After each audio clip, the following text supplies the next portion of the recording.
ሰላም ሰላም ጤና ይስጥልን ውድና የተከበራችሁ የዩቲዩብ ቤተሰቦቼ እንዴት ናችሁ? ሰላም ናችሁ ወይ? እኔ ያለው እግዚአብሔር ይመስገን እጅግ በጣም ደህና ነኝ። ቤተሰብ ሁላችሁም በያላችሁበት የእግዚአብሔር ሰላም ይብዛላችሁ። እኔም አለው ደህና ነኝ እግዚአብሔር ይመስገን። ዛሬ ደግሞ ትንሳኤን ይዤ ነው የመጣሁት። ለትንሳኤ የምነግራት መልእክት አለኝና ትንሳኤ እንግዲህ ሁላችንም እንዳየነው አላዛር ቤቱን ፏ አድርጎ የአባወራነቱን የባልነቱን ብዙ አስቀይሜያታለሁኝ። እስቲ በዚህ ደግሞ እንደው ብክሳት ብሎ ቤቱን አስተካክሎ አሳምሮ ጠብቋታል። የሚያምር ሶፋ፣ ቆንጆ ደስ የሚል ነገር ማርያምን ለአይን የሚሞላ ጥሩ በቃ የወንድ ስራን ሰርቶ ነው። ለቤቱ ነው፣ አዎ ለቤቱ ነው። ግን ደግሞ ባል እንደዚህ ሲያደርግ ደግሞ ሚስት መደሰት አለባት አይደለ? ትንሳኤ ያየሁባት ነገር ማለት ነው ግትር ናት። ትክክለኛውን ነው የምናገረው ማለት ነው። ትንሳኤ ግትር ናት። አሁን እንደዛ ቤቱን አስተካክሎ አዘንጦ ምናምን ነገር እስቲ ደስ ይበላት ብሎ እንኳን መብራቱን አጥፍቶ ምናምን ራሱ በመብራቱ ራሱ ጠፍቶ ማለት ነው እንዴት እንደሚያምር ጌታ። እኔ ሁላችሁም ደስ ነው ያላችሁ፣ እኔም ራሴ ደስ ነው ያለኝ አላዛር እንደዛ አድርጎ ስለጠበቃት። እንደገና ደግሞ በብዙ መካስ አለበት። ትንሽም ወደ ራሷ እስክትመለስ ድረስ እሺ ብሎ መቻል አለበት። አላዛርም ቢሆን እሺ ብሎ ነው ሲመልስላት የነበረው። ትንሳኤ ግን ለምን እየተናገረችው ነገር በጠቅላላ ትክክል አይደለም። አሁን ከአላዛር ጋር እንደዚህ ግብ ውስጥ ስትገባ፣ ጭቅጭቅ ውስጥ ምናምን ስትገባ እናትየዋ ትመጣለች። ልጄ ደስተኛ አይደለም፣ እኔም ከመካከላቸው ወጥቼ እሷ ይኸው ልጄን እንደዚህ እያንገላታችሁ ነው ብላ ደግሞ እናቱ ትመጣና ሌላ ብጥብጥ ውስጥ ነው የሚገቡት። እሷና እሷ ሲበጣበጡ ደግሞ እኛ ለእናትየዋ የምንሰጠው አመለካከት ለየት ያለ ነው። ሴትየዋንም እንተዋት እስቲ ትንሽ በራሷ በቃ ለቅቅ እናድርጋት። የእውነት እኔ የምትሰራው ስራ በጣም እያስጠላኝ ብዙ እየተናገርኳት ነበረ። ግን በቃ ለራሷ እንተዋት እስቲ። እሷም እንደው ራሷ አይምሯ ነግሯት አይምሯ መልሷት ወደ ራሷ ተመልሳ ልጁን እንድትቶ እናድርግ። መጥፎ ነገርም አትጻፉላት። ግን ትንሳኤ ዛሬ ማለት ነው ትንሳኤ በጣም አጥፍታለች፣ እውነት አጥፍታለች። ለምን መሰላችሁ?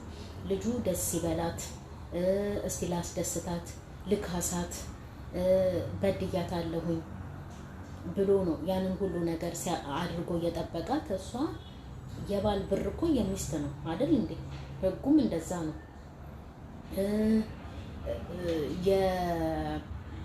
የሚስትም ብር የባል ነው አይደል እንዴ? ህጉ እንደዛ ነው አይደል? ምክንያቱም ሁለቱም የሚያመጡት ነገር ለቤታቸው ነው፣ የጋራ ነው በቃ። እና እኔ ያስገባልሃለሁ ምናምን ነገር ይሄ ትክክል አይደለም። ትንሳኤ ከዚያ አቋሟና ከዚያ አመለካከቷ መውጣት አለባት በቃ። ልጁንም አታወዛግበው።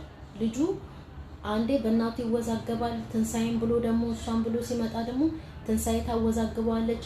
የምትሰጠው አመለካከትና መልስ ጥሩ አይደለም። አዎ ተጎድታለች፣ ጨቁነዋታል፣ በድለዋታል። አዎ ይሄ ምንም እንትን ጥያቄም ምንም የሌለበት ነገር ነው። በደንብ ተጨንቃለች ይቺ ልጅ። ግን ደግሞ ይቅርታ አድርጊልኝ ብሎ እግሯ ስር ተደፍቶ መጥቶ እሷን ለማስደሰት ይሄ ሁሉ ነገር እያደረገ እያለ እሷ የምትሰጠው መልስና አመለካከት አሁን ጭቅጭቁን ያነሳቸው እውነት ለመናገር ትንሳኤ ናት። ራሴን እንደዛ ያደርጋለሁ፣ ራሴ እንዲያደርጋለሁ። ሰው ይናደዳል። እኔ ቤቴን አዘንጬ ምናምን ነገር ባሌ ደስ ይበለው ብዬ ጠብቄው መጥቶ ያልሆነ መልስ ለእኔ ሲሰጠኝ ባሌ ደስተኛ ሳይሆን ሳየው እኔም እጨነቃለሁ፣ እኔም ደስ አይለኝም፣ እናገረዋለሁ።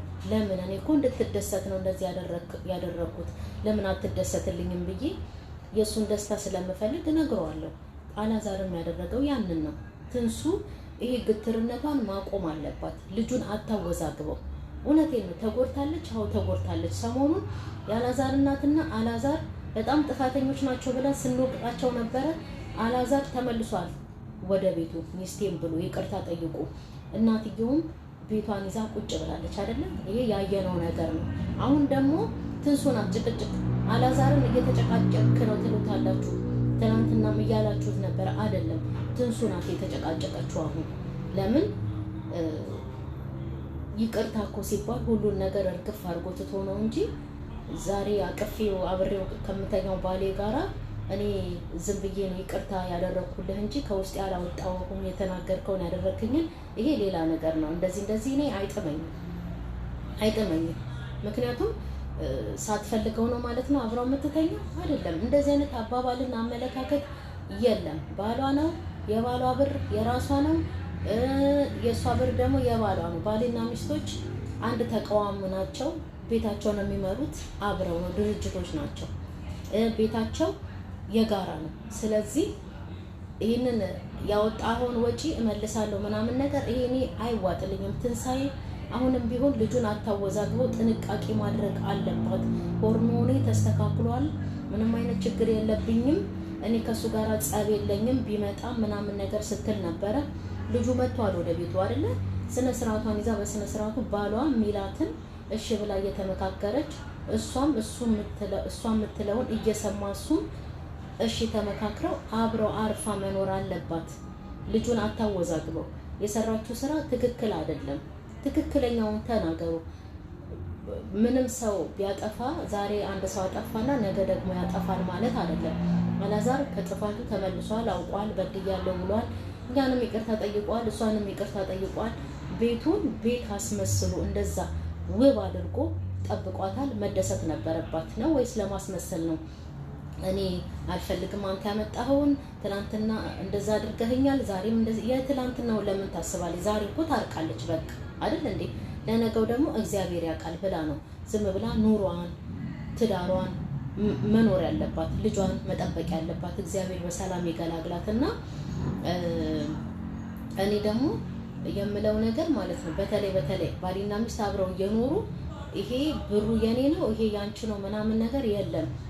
ሁለቱም ተረዳድተው የሚገነቡት ቤት ነው ትዳር አይደለ? ስለዚህ ነገ ጠዋት ይዘህብኝ ትወጣለህ ይሄንን ዕቃ ምናምን ነገር ይዞ መውጣት ከሞከረ እኮ እሷ ትክክለኛ ከሆነች ኦ ብላ ማስያዝ ትችላለች አይደል እንዴ? ዝም ብላ ይውሰደው ምን ያደርግልኛል ምናምን ነገር ማለት ሳይሆን ሚስት ናት፣ ህግም አይፈቅድም። ባል ያለ ሚስት ፍቃድ ወይ ደግሞ በህግ ነው እንጂ ንብረት የሚከፋፈሉት ዝም ብሎ እያነሳ መውሰድ እኮ ማንም አይፈቅድለትም አይደል እንዴ? ስለዚህ በዚህ ስጋት ካለባት ማለት ነው ትንሳኤ ብላ ሲወጣ ህግ ይዛ መታ በህግ ማስቆም ትችላለች። ህግ ስለሚያካፍላት እቃዋን ማለት ነው እንጂ ዛሬ ቤቱን አስተካክሎ ጠብቋት ነገ ብታወጣብኝ ምናምን እያለች ስጋት ውስጥ መግባት አይጠበቅባትም። ህግ አለ። በቁስም ደረጃ ከሄደች የሚያካፍላቸው ህግ አለ። ይዞ መውጣት አይችልም አላዛር እና በዛ ማስቆም ትችላለች። ደግሞ ዋናው ነገር ለሰው ልጅ ፍቅር ነው። ማርያምን ቁሱም አላፊ ጠፊ ነው። ጌታን ነው የምላችሁ። እኛ ነገ ጠዋት ራሱ ማለት ነው በምን እንደምንለያይ ራሱ አናቅም። ይሄ ሞት የሚባለውን ነገር ተሸክመን ነው የምንሄደው። ስለዚህ ዋናው ፍቅሩንን አስቀድመን ከቁሱ እግዚአብሔርን አስቀድመን መኖር። ትንሳኤ ጥንቃቄ ማድረግ አለባት። አዎ ተበድላለች፣ አዎ ተከፍታለች፣ በጣም ጨቁኗታል እናትና ልጅ። አዎ ግን ደግሞ አላዛርን በሆነ ባልሆነ መጨቃጨቅ የለባትም፣ ማመስገን አለባት።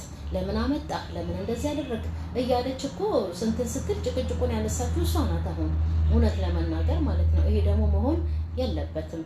ኮሜንታተሮች ትንሳኤን እንወዳታለን፣ ጥሩ ልጅ ናት።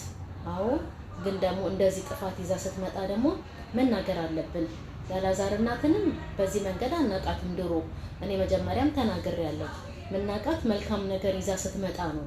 አሁን መለወጧት ልጅቷን እንደዚህ እንዳደረገቻት አናቅም እንጂ እኛም ተናግረን እናትም ልጅም ተስተካክለዋል። ግን ትንሳኤ ደግሞ ይህንን ጭቅጭቋን ደግሞ ስታነሳ እርግጠኛ ነኝ እናትየዋ ልጄ አልተመቸውም አሁንም እየተጨቃጨቁ ነው ብላ መግባቱ አይቀርም። በመሀል ደግሞ እሷ ስትገባ ትንሳኤ የባስ ይነሳባትና አንተም እሷም ውጡልኝ በሚል ደግሞ ሌላ ብጥብጥና ሌላ ደረጃ ውስጥ ነው የሚደርሱት የሚገቡት ማለት ነው። ስለዚህ ትንሳኤ አላዛር መጥቷል ቤቷ። እሺ ሚስቴ ያልሰጠውሽን እንክብካቤ ካሁን በኋላ አደርጋለሁ ብሎ ቤቱን አስተካክሎ ጠብቋታል። አመሰግናለሁ ባሌ ብላ መቀበል ነው ያለባት እንጂ ነገር ጎንጉና የትላንትናውን እያሰበች ጭቅጭቅ መፍጠር የለባትም። ስለነገው ደግሞ እግዚአብሔር ያውቃል ብላ ማሳለፍ ነው ያለባትና ትንሳኤ ጭቅጭቋን ታቁም። ጭቅጭቅ ቤት ያፈርሳል።